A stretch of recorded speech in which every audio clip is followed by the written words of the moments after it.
Hello friends, और आप सभी का स्वागत है हमारे चैनल मैक स्ट्रोक में, जहां हम सीखते हैं और जानते हैं।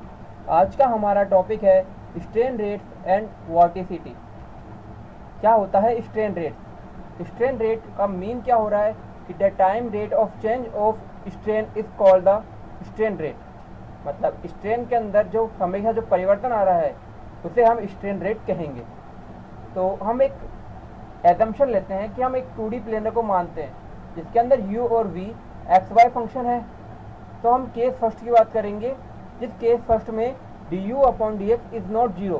इसका मतलब है u कांस्टेंट नहीं है तब, और x का फंक्शन u x का फंक्शन है, इस कारण du upon dx is not zero. तो जो स्ट्रेन होगा या स्ट्रेन रेट होगी ई एक्स डॉट से शो होगी, जिसे हम लीनियर स्ट्रेन रेट कहेंगे।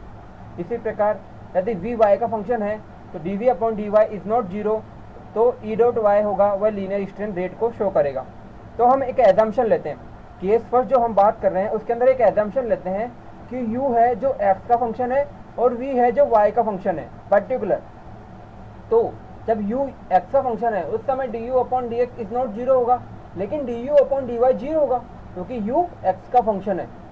इसी प्रकार v equal to v y है, तो dv upon dy is not zero है, लेकिन dv अपॉन dx तो जीरो है क्योंकि v y का फंक्शन है। हमें यहाँ पर फाइंड क्या करना है? दरअसल हमें फाइंड करना है यहाँ पर लीनियर स्ट्रेन रेट। तो हम एक डायग्राम देखते हैं x और y कोऑर्डिनेट सिस्टम के अंदर। तो एक एलिमेंट है ए बी सी डी। इस एलिमेंट में a का कोऑर्डिनेट है एक्स वाई, d का कोऑर्डिनेट है x plus D x comma y, b का कोऑर्डिनेट है x comma Y plus D Y, और c का कोऑर्डिनेट है x plus D x comma Y plus D y. अब हमें यहाँ पर a के अंदर जो वेलोसिटी है x डायरेक्शन में वह है u, और y डायरेक्शन में वेलोसिटी है v।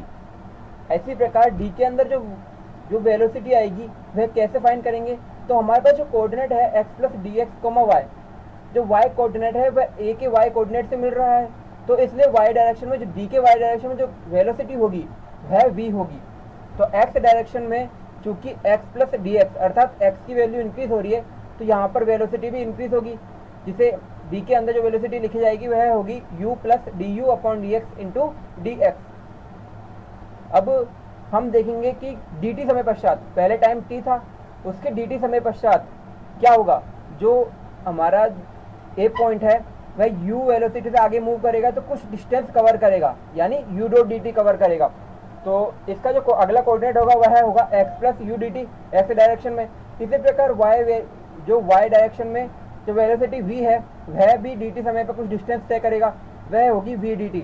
तो इसी प्रकार हमारा जो a कोऑर्डिनेट है उसकी वह कोऑर्डिनेट अब कहाँ चला जाएगा? dt समय पश्चात a डैश पर, जहाँ पे से कोऑर्डिनेट है x plus u d t comma Y plus v d t. इसी प्रकार जो हमारा d कोऑर्डिनेट है d डैश पे चला जाएगा, जहाँ पर इसकी वैल्यू क्या हो जाएगी? x plus D x. पहले जो हमारी डी पे वैल्यू थी x की, x plus D x plus अब जो इस वेलोसिटी से dt समय में जो u plus d you upon D x, u plus d you upon D x, इस वेलोसिटी से dt समय में जो डिस्टेंस तय करेगा वो ऐड हो जाएगी। तो हो जाएगी क्या? x plus D x plus u plus d you upon D x into d t comma, अब जो y वाला फंक्शन है, जो y है, y के अंदर ऐड होगा v डॉट डी टी। तो dt समय पश्चात v डॉट डी टी हो जाएगा डिस्टेंस, तो y plus v d t हो गई। तो हम जब देखेंगे कि a डैश और d डैश दोनों का y कोऑर्डिनेट इक्वल है, तो यह एक हॉरिजॉन्टल लाइन पे हॉरिजॉन्टल लाइन पर है, मतलब तो क्योंकि y एक सेम डिस्टेंस ऊपर है, तो a डैश और d डैश के बीच डिस्टेंस आएगी वह हमें फाइंड करनी है। तो अब देखते हैं आगे। तो AD क्या है? dx AD, जिसके बीच में डिस्टेंस कितनी दे रखी है? AD के बीच में डिस्टेंस dx, और a डैश d डैश के बीच में डिस्टेंस कितनी आएगी? दोनों के x कोऑर्डिनेट को घटा देंगे तो आएगी dx plus d you upon D x into D x d T. तो हम a डैश d डैश में से AD घटाएंगे तो D you upon D x into D x d T मिलेगा। तो ई एक्स क्या होगा? स्ट्रेन क्या होता है? a dash D dash minus A D upon A D, यानी लेंथ में परिवर्तन अपॉन इनिशियल लेंथ। तो ई एक्स आएगा हमारा d you upon D x into d t upon D x. तो हम देखेंगे e x upon D t जब आएगा वह आएगा d you upon D x. तो e x upon D t क्या है? लीनियर स्ट्रेन रेट, जिसे ई एक्स डॉट से शो करेंगे, equal to d you upon D x. तो एक्स डायरेक्शन में जो लीनियर स्ट्रेन आ रहा है वह कितना आ रहा है, d you upon D x. Similarly y direction में जो लीनियर स्ट्रेन रेट आएगी वह होगी d we upon D y. इस डायग्राम में देखिए जो हमारा पहले हमने बात की थी ए और डी की, अब बात करते हैं हम ए और बी की वाई डायरेक्शन के लिए। तो जो बी पॉइंट है वो बी डैश पे चला जाएगा, तो जब हम फाइंड करेंगे ए डैश और बी डैश के बीच की डिस्टेंस, उस समय हम फाइंड करेंगे लीनियर स्ट्रेन क्या होगा, A dash B dash minus A B upon A B. इसी प्रकार से ओवरऑल को सॉल्व करने पर हमें मिलेगा d we upon D Y. तो फ्रेंड्स हमने अभी केस फर्स्ट की बात तो कर ली जिसमें हमने लीनियर स्ट्रेन फाइंड कर लिया जब u x का फंक्शन है और v y का फंक्शन है। अब हम केस सेकंड की बात करेंगे। केस सेकंड के अंदर हम एजम्पशन लेते हैं कि u अब y का फंक्शन है और v x का फंक्शन है, जस्ट रिवर्स। तो इसमें जो शियर स्ट्रेन रेट आएगी यहाँ पर, अब जो रेट आएगी ना वो लीनियर स्ट्रेन रेट नहीं आएगी, अब आएगी यहाँ पर शियर स्ट्रेन रेट जो होगी r डॉट एक्स वाई। मतलब जो r है लीनियर स्ट्रेन है वह θ1 प्लस θ2 को योग के बराबर होगा, जिसे हम आगे समझेंगे। अब एक डायग्राम है, इस डायग्राम को भी हमने बनाया है ए बी सी डी को, एलिमेंट है ए बी सी डी, उसे हम एक्स वाई कोऑर्डिनेट में बनाते हैं। तो ए का कोऑर्डिनेट है एक्स वाई और डी का दिखाई दिया गया है, डी का कोऑर्डिनेट है X plus D x comma Y, B का है X comma Y plus D Y और सी का कोऑर्डिनेट है X plus D x comma Y plus D Y. A पर वेलोसिटी यू एक्स डायरेक्शन में और वी वाई डायरेक्शन में। तो डी में है, डी पॉइंट पर देखिए आप, हमारा जो वाई कोऑर्डिनेट है वह इक्वल है, वाई कोऑर्डिनेट इक्वल है, तो हमारा जो फंक्शन है u वह y का फंक्शन है और v है x का फंक्शन। तो हम देख रहे हैं डी पॉइंट के अंदर हमारा x के अंदर थोड़ा इंक्रीमेंट हो रहा है, तो x का फंक्शन क्या था v, तो v के अंदर इंक्रीमेंट होगा, तो v plus D we upon D x into D x और u कॉन्स्टेंट रहेगा जो पहले था। डी पॉइंट पर u रहेगा क्योंकि u हमारा y का फंक्शन है, इस कारण y जब कांस्टेंट है तो u कांस्टेंट रहेगा। इसी प्रकार b पॉइंट पे देखिए, b पॉइंट पर x y plus D Y है, तो यहाँ पर भी कुछ इस प्रकार ही होगा।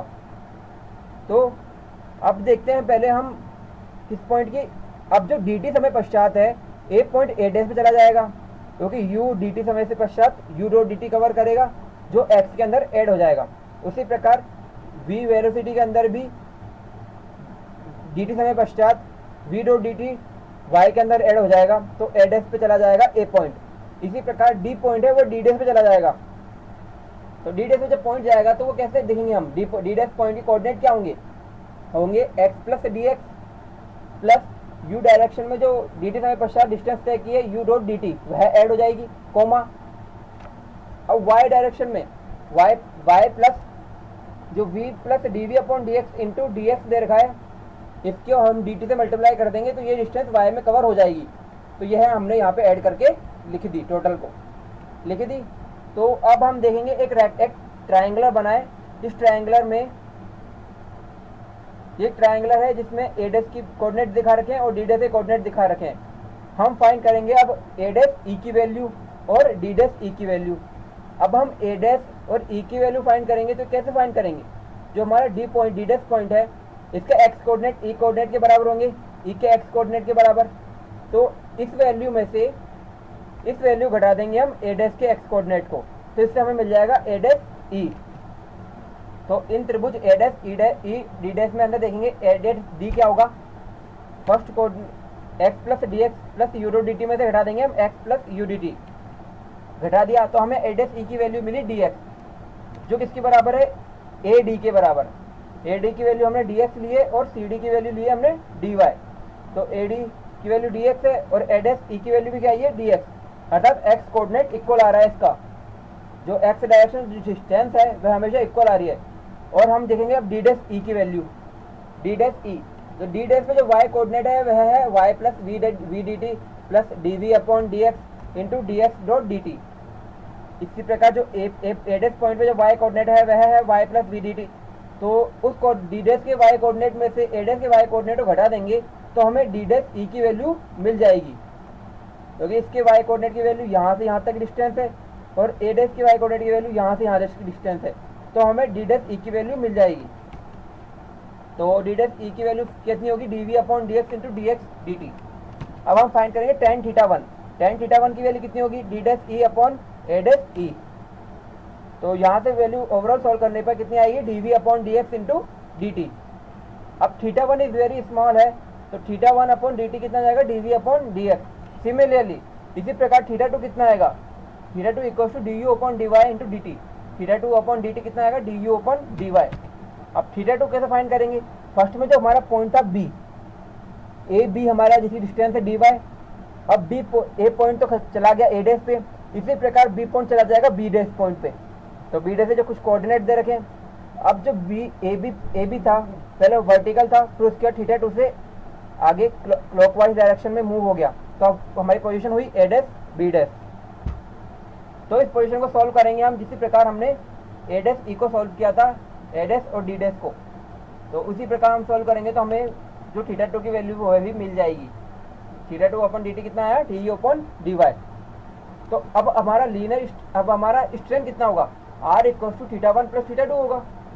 और हमने जब दोनों की वैल्यू पुट कर दी तो r upon D t equal to क्या हुआ, d we upon D x plus d you upon D Y. तो आर डॉट एक्स वाई, अच्छा जो हमारा जो शेयर स्ट्रेन आया ओवरऑल वो कितना आया, d we upon D x plus d you upon D y. जो हमारा v था वह था y का फंक्शन, वह था x का फंक्शन, इसलिए dv अपॉन dx। u था हमारा y का फंक्शन, तो du अपॉन dy। तो फ्रेंड्स आपने केस सेकंड के अंदर भी स्ट्रेन फाइंड करना सीख लिया। अब हम एक डायग्राम और देखते हैं। इस डायग्राम में एक एलिमेंट है ABCD। इस एलिमेंट का डायगोनल कितना है, AC, जो 45 डिग्री पे इंक्लाइन है। अब हम देखते हैं कुछ समय पश्चात क्या होता है कि AB है वो 5 डिग्री एंटी क्लॉकवाइज डायरेक्शन में मूव करता है, तो उसे हम थीटा वन कहेंगे। और जो हमारा AD है वह क्लॉकवाइज डायरेक्शन में थीटा टू डिग्री यानी 10 डिग्री से क्लॉकवाइज डायरेक्शन में मूव करता है। तो अब हमारा जो डायगोनल होगा वह क्या होगा, जो डायगोनल होगा हमारा 37.5 डिग्री, जैसा कि डायग्राम में दिखाया गया है। और जब इसे हम हॉरिजॉन्टल सरफेस से बात करेंगे तो 37.5 डिग्री प्लस 5 डिग्री कितना हो जाएगा, 42.5 डिग्री। तो पहले ये हॉरिजॉन्टल से जो डायगोनल था वह था 45 डिग्री पर, अब हॉरिजॉन्टल से डायगोनल है 42.5 डिग्री से। इसका मतलब क्या हुआ कि हमारा जो डायगोनल है वह क्लॉकवाइज डायरेक्शन में 2.5 डिग्री से मूव कर गया। तो क्लॉकवाइज हम जानते हैं कि हमारा एंटी क्लॉकवाइज को तो हम पॉजिटिव मानते हैं और क्लॉकवाइज को नेगेटिव मानते हैं। तो हमारा जो आया डिफ्लेक्शन वह क्या आया, -2.5 डिग्री, अर्थात थीटा वन तो पॉजिटिव में, एंटी क्लॉकवाइज पॉजिटिव में, और थीटा टू नेगेटिव में, एंटी यानी क्लॉकवाइज नेगेटिव में। Theta one plus minus theta two upon 2। तो जब हम ओमेगा जेड की बात करते हैं, ओमेगा जेड क्या होता है, एंगुलर वेलोसिटी जो होती है del theta upon D T. Del theta कितना आ रहा है, theta one minus theta two upon 2 upon D T. तो कितना आया 1/2। Theta one minus theta two की वैल्यू हमने वहां से पुट कर दी, थीटा वन की वैल्यू कितनी, D we upon D X, theta two की value D you upon D Y. तो हमारी वैल्यू कितनी हुई ओमेगा जेड की 1/2 D we upon D x minus d you upon D y. तब हम समरी की बात करते हैं। फर्स्ट में जब u x का फंक्शन था और v y का फंक्शन था तब लीनियर स्ट्रेन आया था हमारा x डायरेक्शन में, लीनियर स्ट्रेन रेट आई थी x डायरेक्शन में du upon D x, y direction में आई थी dv upon D y, z direction में आएगी dv अपॉन डी जेड। जब u y का फंक्शन और v x का फंक्शन हो तब r डॉट एक्स वाई होगा dv upon D x plus du upon D Y, और r y z होगा dw upon D Y plus dv upon D Z, और r dot Z x होगा वो है होगा du upon D Z plus dw upon D x. याद करना आप सिंपल है, आप इसे अच्छी तरह देखें तो समझ में आएगा आपको कि एक्स वाई जब बात कर रहे हैं तो हम डी एक्स और डी वाई नीचे लिख रहे हैं, और इसके विपरीत कोऑर्डिनेट मतलब y का कोऑर्डिनेट पहले x के अंदर dv लिख रहे हैं, और x का कोऑर्डिनेट जो वेलोसिटी है du वो y के ऊपर लिख रहे हैं। तो इसी प्रकार सबों में देख सकते हैं हम, याद करने का फॉर्मूला ट्रिक समझ में आएगी आपको। उसके बाद ओमेगा जेड कितना है 1/2 dv upon D x minus du upon D y. ये हमें पहले हमने सॉल्व की थी इसको। अब उसी प्रकार ओमेगा वाई कितना आएगा 1/2। अब हमें याद करना कैसे है इसको, तो एक्स वाई जेड एक गोला बना लेते हैं हम, एक सर्किल है एक्स वाई जेड, जिसमें यदि हम जेड की बात करते हैं तो एक्स और वाई नीचे आएंगे, यदि हम एक्स की बात करते हैं तो वाई और जेड नीचे आएंगे, क्योंकि एक्स के बाद वाई आता है, वाई के बाद जेड, जेड के बाद एक्स, ये सर्किल मूव करता रहता है।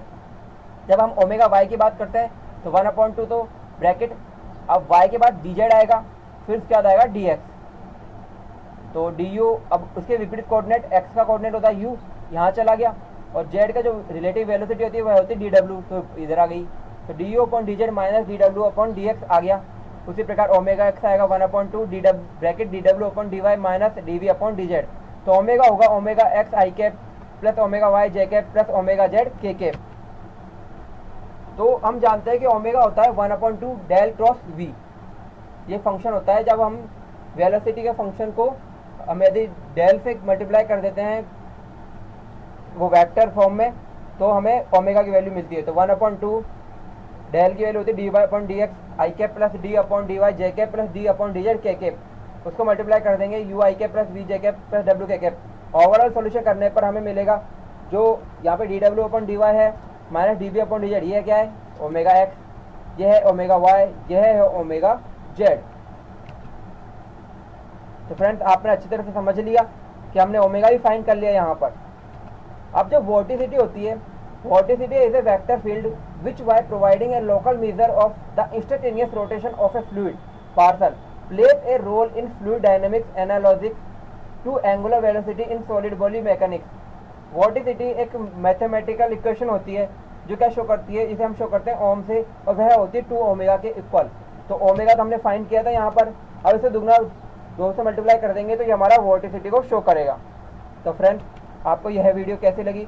यदि यह वीडियो काफ़ी हेल्पफुल रही हो तो हमारी वीडियो को लाइक करें और शेयर करें और हमारे चैनल को सब्सक्राइब भी करें। Thank you friends.